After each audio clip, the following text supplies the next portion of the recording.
Ayan po guys, ang ating luluto. Ito po yung ricado. Ayan. Luya, bawang, sibuyas. Tapos mayroon tayong sili na verde dyan guys.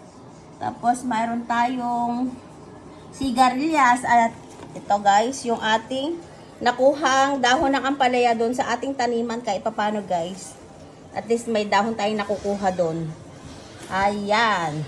Yan po ang ating isasahog sa ating lulutuin na munggo guys. Ayan. Ayan po guys, pinalambot na po natin yung munggo dyan. Tapos yung sahog, sinabay na po natin. Yung pata po ng baboy, ayan. Para gigisa na lang po natin yan guys, pag malambot na po. Ayan, okay na po yung ano dyan. Yung munggo tsaka yung sahog niya, ayan, malambot na yan. Tara guys, luto na po tayo.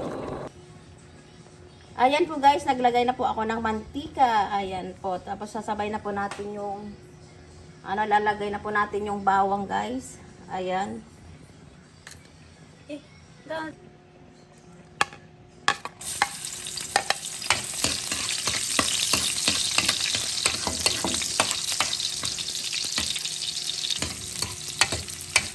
Ayan po guys, nilagay ko na din po yung luya at saka yung sibuyas. Ayan.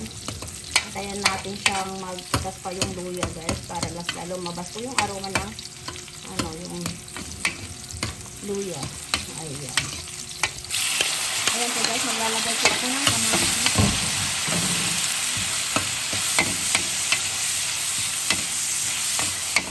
Pag okay na yan, ganyan okay na po yan. Lagay po na natin yung munggo guys.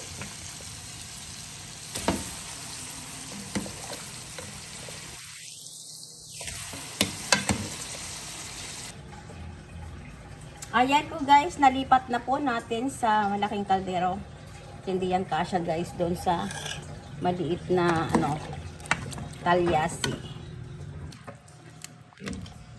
Ayan po guys, nilipat ko na yan sa malaking kaldero yan. Maglalagay ako ng pampalasa dyan. Yung magic sarap po guys. Tapos yung konting durog na po paminta yan. Ayan po guys, nilagay ko na yung yung sigarilyas tapos yung dalawang pirasong sili na green. Ayan. Halo-haloin po natin siya guys hanggang sa kumulo na yan. Tapos tatakpan natin. Lagyan natin mamayang huliin na yung dahon po ng ampalaya. Ayan po ang ating niluto munggo po.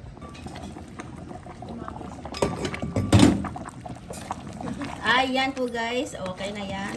Ayan o. Oh, yun. Sarap niyan guys. Munggo.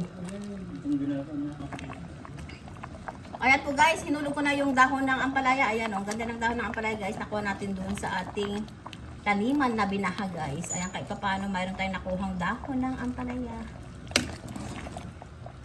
Ayan po guys, okay na yan guys. Ayan, ready to serve na po yan. Thank you guys for watching. Just like, share, and subscribe.